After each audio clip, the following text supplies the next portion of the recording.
The door does not slam shut. It seals. At ADX Florence, there is no dramatic countdown, no final warning, no shouted orders echoing down the hallway. A correctional officer slides the steel door into place. The locking mechanism engages with a deep mechanical click, and the sound disappears into thick concrete walls designed to absorb noise. From that moment on, silence becomes part of the sentence. This is the United States Penitentiary Administrative Maximum Facility, known simply as ADX Florence. It is the most secure prison in America, and for the inmates held here, it is not just a place of confinement. It is a system built to control time, movement, sound, and human contact with near-absolute precision.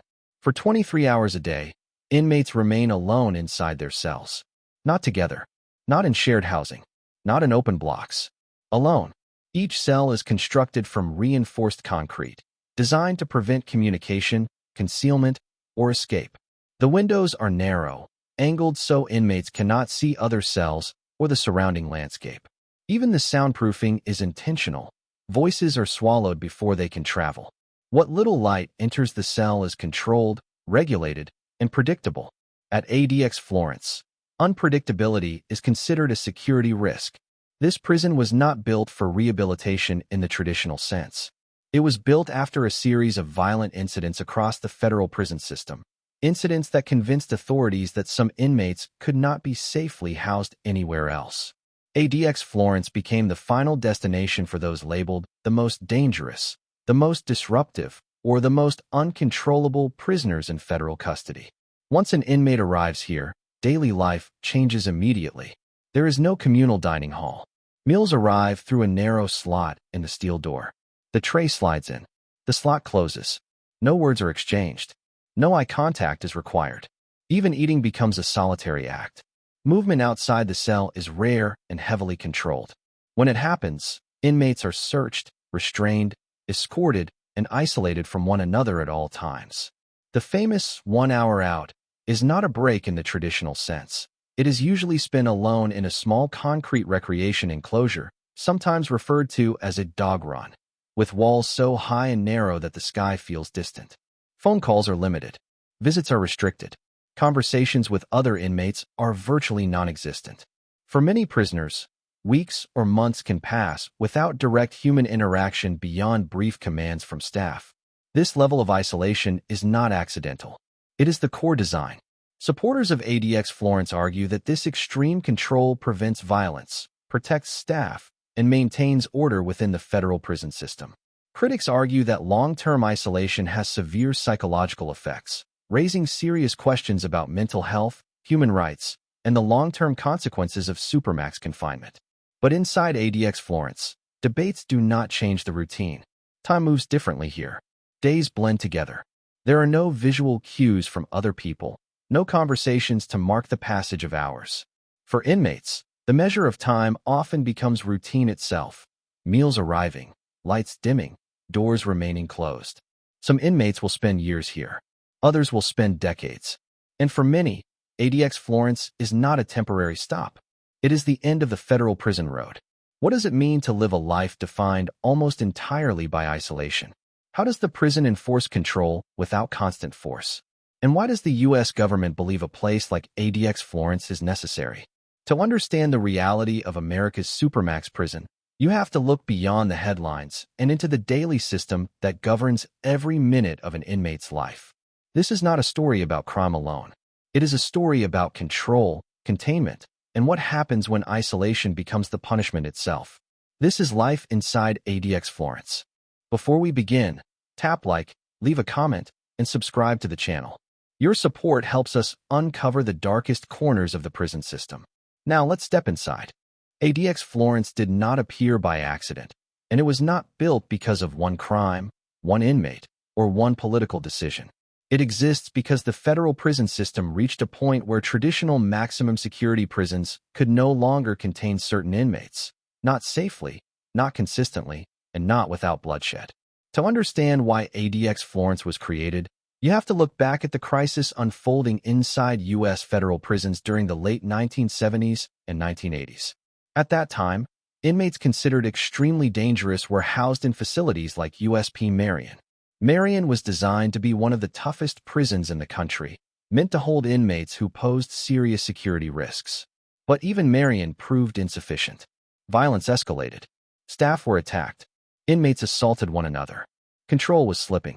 The breaking point came in 1983, when 2 federal correctional officers were murdered inside USP Marion by inmates in separate, coordinated attacks. The response was immediate and severe. Marion was placed under a permanent lockdown. Inmates confined to their cells for nearly 23 hours a day. This lockdown was not meant to be permanent, but it worked. Federal authorities noticed something critical. Extreme isolation dramatically reduced violence. With no access to other inmates, no opportunities for coordinated attacks, and no movement without supervision, the most dangerous prisoners lost their ability to exert influence or cause harm. This realization changed everything. By the early 1990s, the Federal Bureau of Prisons faced a decision.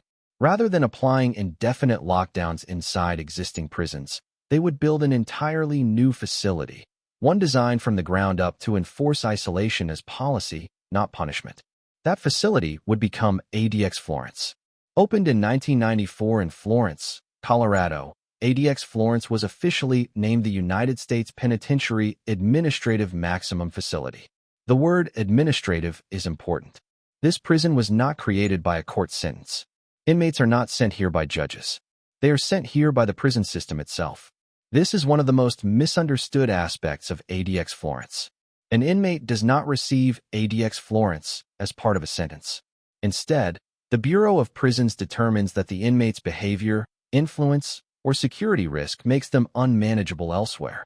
That decision alone can place them inside the most restrictive prison in the country. So who ends up here? Inmates sent to ADX Florence typically fall into several categories.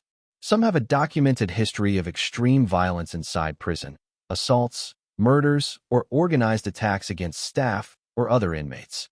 Others are considered leaders of powerful prison gangs or extremist networks, capable of directing violence even while incarcerated. Some have escaped from other facilities or attempted to do so. And others are placed here due to national security concerns, where communication itself is considered a risk. ADX Florence was designed to neutralize all of that. The architecture itself is a weapon of control. Cells are constructed to prevent communication. Doors are solid steel. Windows are narrow and angled. Hallways are segmented. Sound is absorbed. Even plumbing is designed to prevent inmates from passing objects or messages between cells. Every design choice serves one purpose: isolation. At ADX Florence, control does not rely on constant confrontation. It relies on environment. The prison does not need to shout. It does not need to rush. The structure does the work. This is why federal officials have often described ADX Florence as a prison of last resort. It is where inmates go when every other option has failed. But that label also raises serious questions. If inmates can be placed here through administrative decisions, how long do they stay? What standards must be met to leave? And how much isolation is too much? Officially, ADX Florence operates under a step-down system. In theory, inmates can earn their way out by demonstrating compliance and stability over time. In reality, that process is slow, opaque, and often measured in years, not months. For many inmates, ADX Florence becomes a long-term reality. And once inside, daily life follows rules unlike any other prison in the United States. There are no spontaneous interactions, no informal conversations, no shared experiences. Everything is scheduled, controlled, and monitored. ADX Florence does not exist to rehabilitate in the traditional sense. It exists to contain risk indefinitely, if necessary. Supporters argue that without ADX Florence, the federal prison system would be far more dangerous. Critics argue that extreme isolation creates psychological damage that cannot be undone. Both sides agree on one thing: there is no other prison like it. ADX Florence represents the most extreme expression of incarceration in America, where control is absolute, movement is rare, and isolation is the foundation of the system. And once an inmate enters this facility, the rules of prison life change completely. For most inmates, prison transfers are routine. A paperwork change, a bus ride, a new housing unit. But a transfer to ADX Florence is different. There is no public announcement, no warning to the outside world. And often, Very little notice given to the inmate. Unlike standard prison placements ordered by judges, transfers to ADX Florence are controlled entirely by the federal prison system itself, specifically the Federal Bureau of Prisons. This means an inmate's path to America's most restrictive prison begins not in a courtroom, but inside administrative offices, risk assessment panels, and internal security reviews. The process usually starts after a pattern emerges.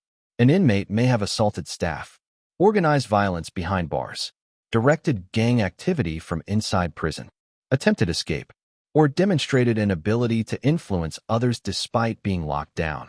One incident alone rarely triggers a Supermax transfer. It is the accumulation, reports, disciplinary records, intelligence summaries, intercepted communications, and behavioral evaluations that builds the case. Once an inmate is flagged as a potential ADX candidate, their file moves through multiple layers of review. Officials assess not only past behavior, but future risk.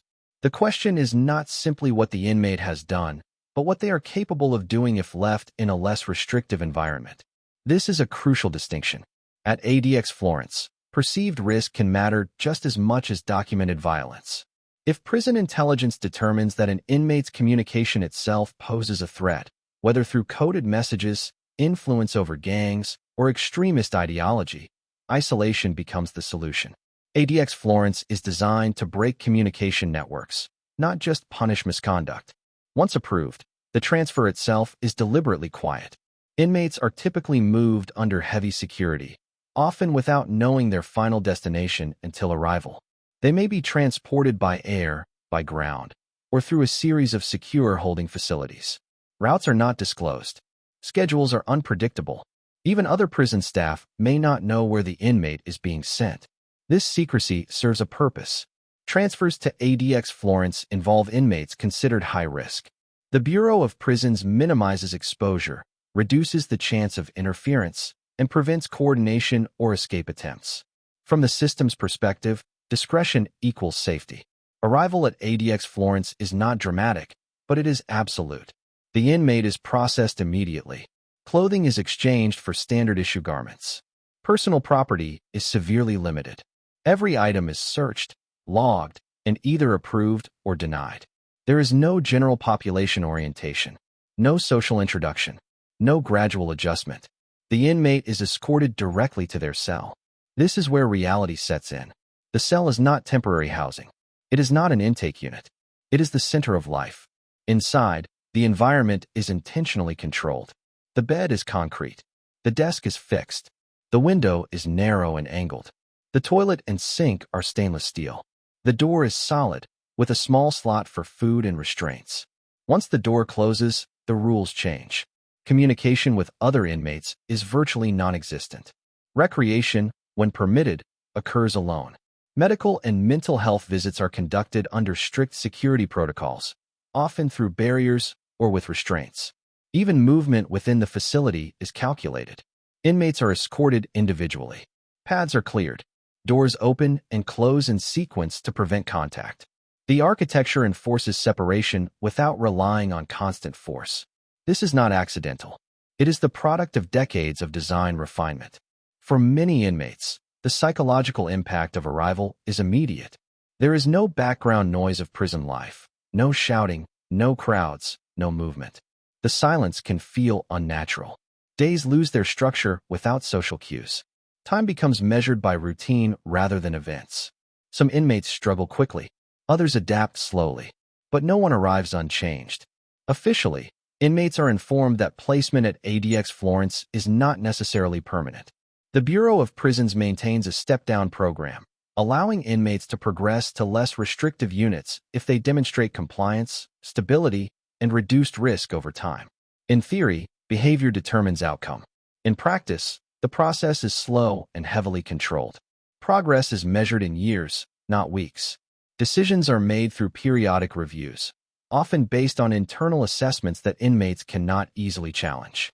For many, ADX Florence becomes a long-term reality rather than a transitional stop. Critics argue that this system grants too much power to prison administrators, allowing indefinite isolation without judicial oversight.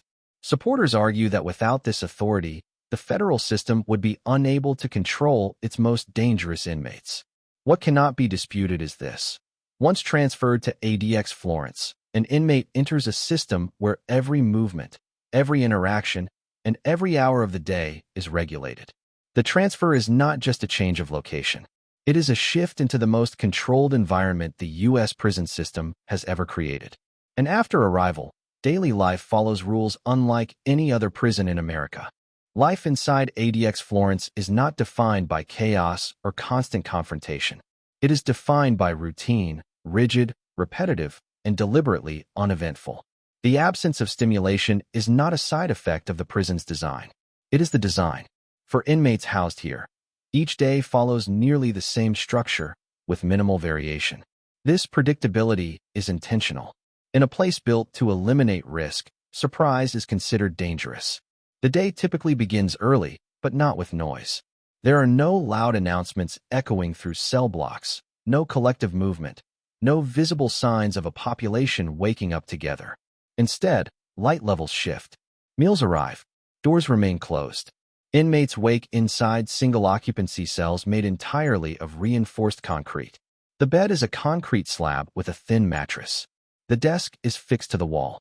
The toilet and sink are stainless steel, combined into a single unit. Every object inside the cell is designed to be unbreakable, unmovable, and incapable of being used as a weapon. The window is small and angled.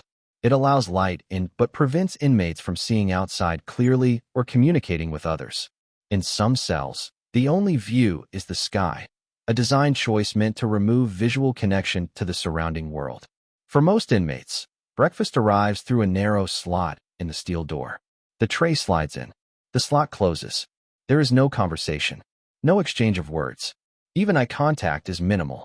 Meals are eaten alone, inside the cell, without utensils that could pose a risk. Food is functional, not communal. It serves a purpose, not an experience. After breakfast, time stretches. There is no work assignment, no classroom, no social interaction to break the day into segments. Inmates are left with their thoughts, their routines, and whatever limited activities are permitted inside the cell. Some inmates read, some write, some pace the small floor space repeatedly, counting steps without realizing it. Others sleep to escape the monotony. Over time, many develop strict personal schedules to create a sense of structure. Exercising at certain hours, reading at others, marking time in ways that help maintain mental stability. Recreation, when permitted, typically lasts about 1 hour per day. This is the 1 hour out that has become synonymous with ADX Florence. But it is not recreation in the traditional sense. Inmates are not taken to a yard filled with people, equipment, or open space. Instead, they are escorted individually to a small, enclosed concrete area, often described as a recreation pen or exercise yard. These enclosures are narrow and high-walled. Some are partially covered. The sky may be visible, but the outside world feels distant. There is no equipment beyond what the inmate brings with them, usually just their body and the limited space to move. Even during recreation, inmates remain alone. Movement to and from the recreation area is tightly controlled. Inmates are searched, restrained if necessary, and escorted along routes designed to prevent any contact with others. Doors open and close in sequence, ensuring separation at all times. Medical care follows similar rules. When inmates require medical or mental health attention, interactions are brief and structured. In some cases, communication occurs through doors or barriers. In others, restraints are used. The goal is treatment without exposure, addressing needs while maintaining control. Mental health care at ADX Florence has been one of the most debated aspects of the facility. Supporters argue that inmates receive regular evaluations and that placement decisions consider mental stability. Critics argue that prolonged isolation itself can cause or worsen psychological harm, including anxiety, depression, paranoia, and difficulty functioning outside the cell environment.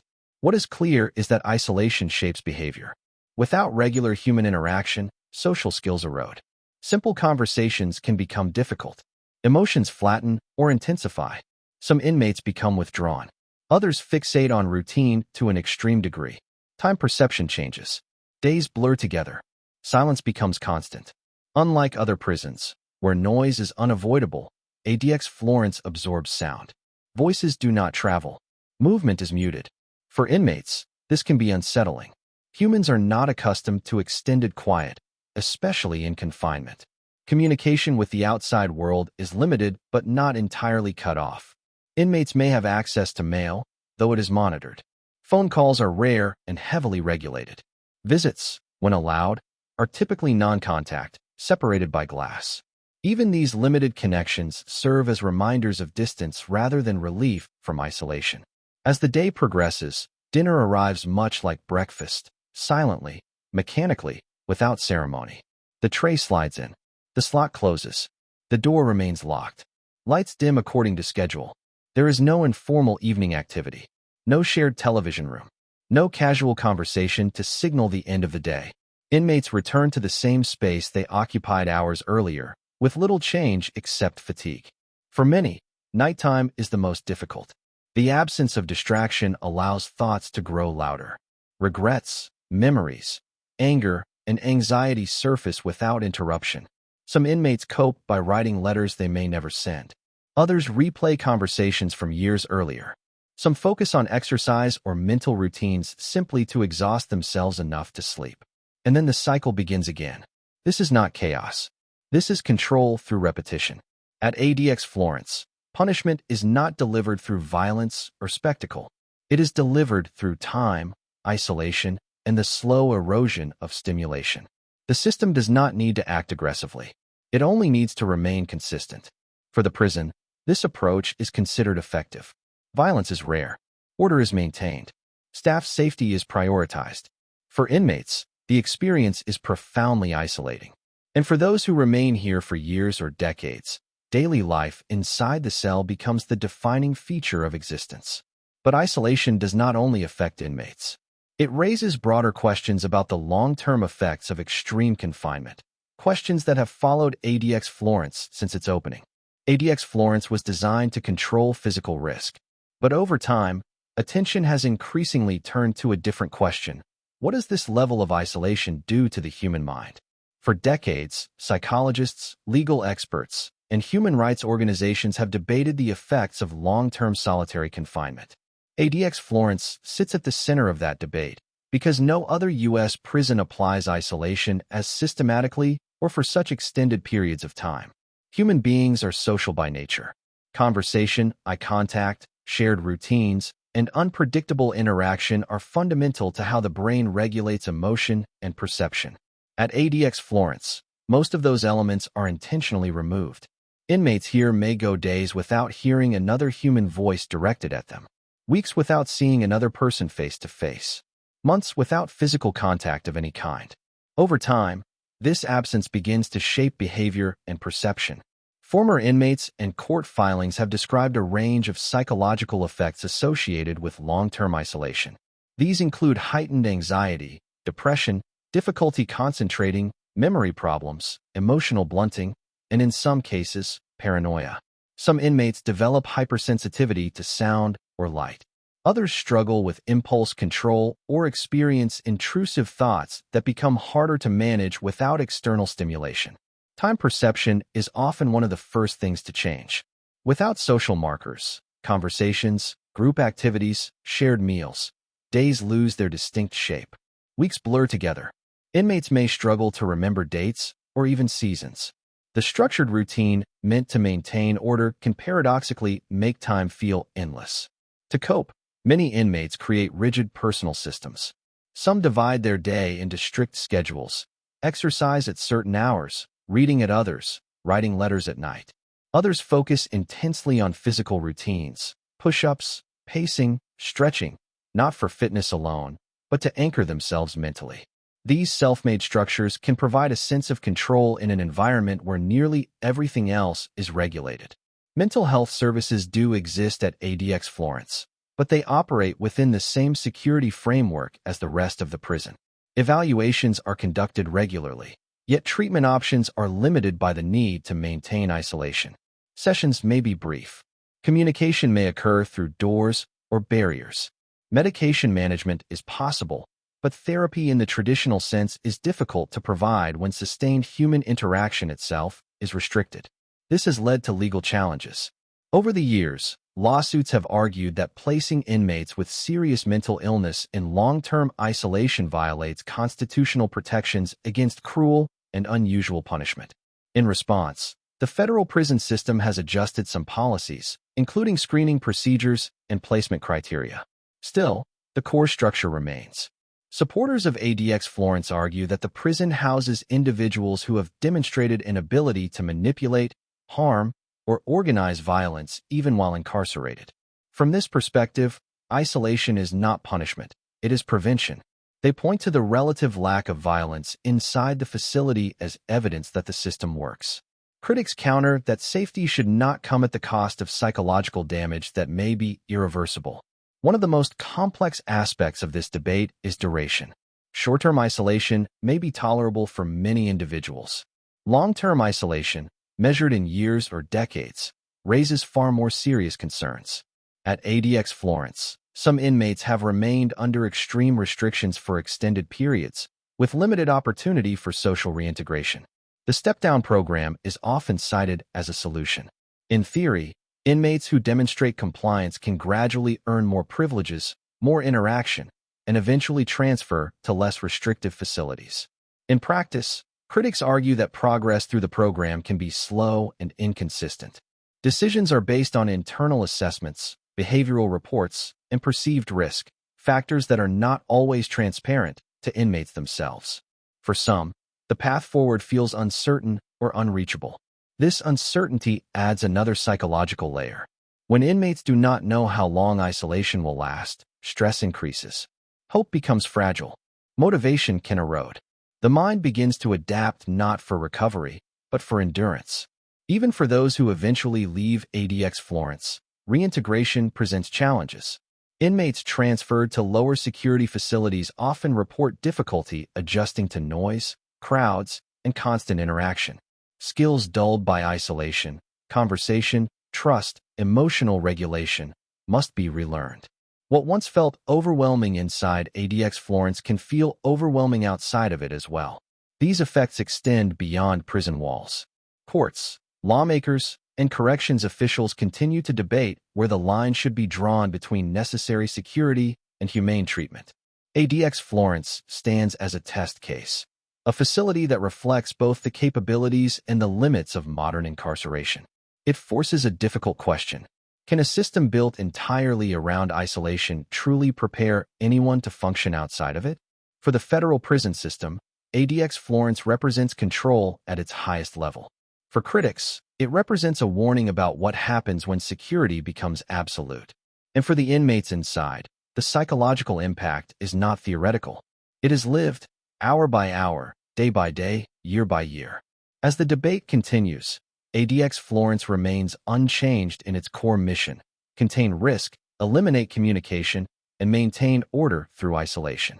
But the human cost of that mission continues to shape how the prison is viewed, not just as a security facility, but as a symbol of how far incarceration can go.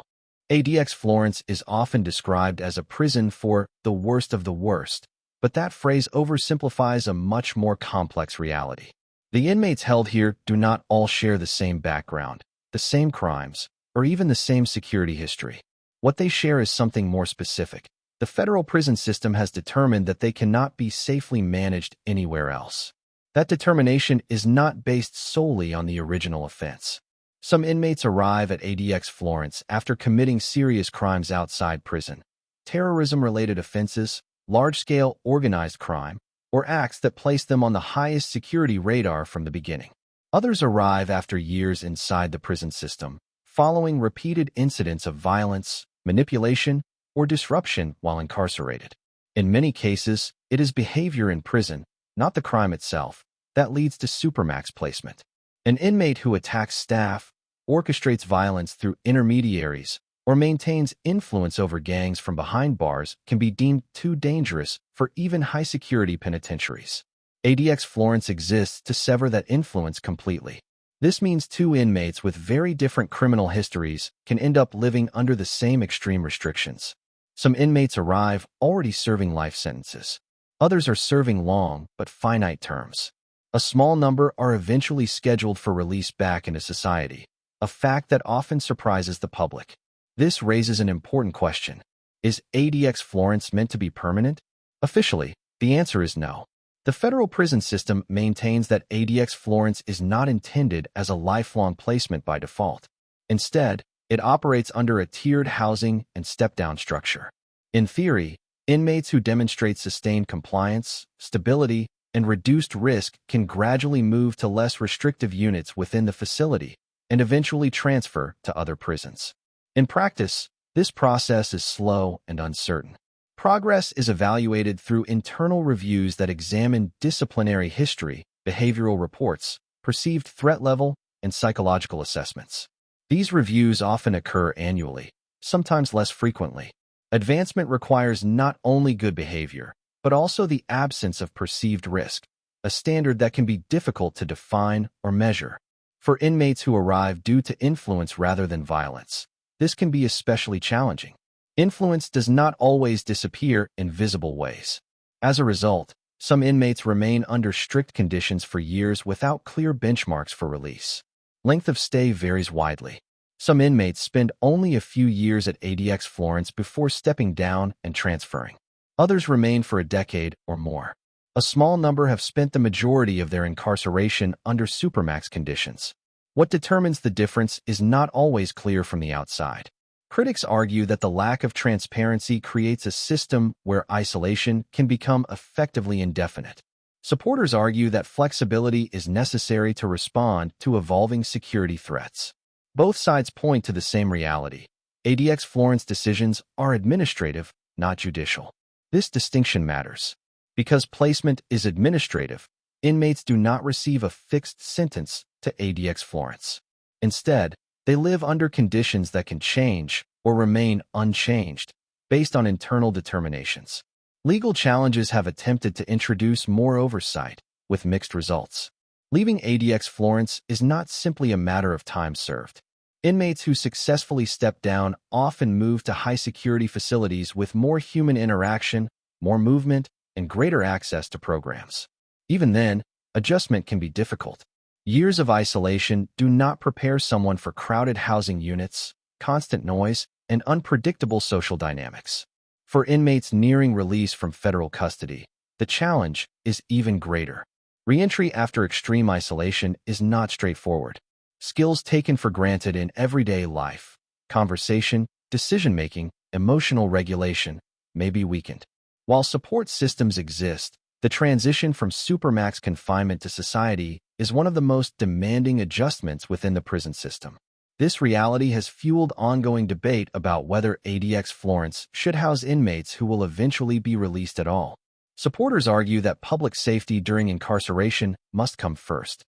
Critics argue that releasing individuals after years of isolation without meaningful reintegration increases long-term risk rather than reducing it.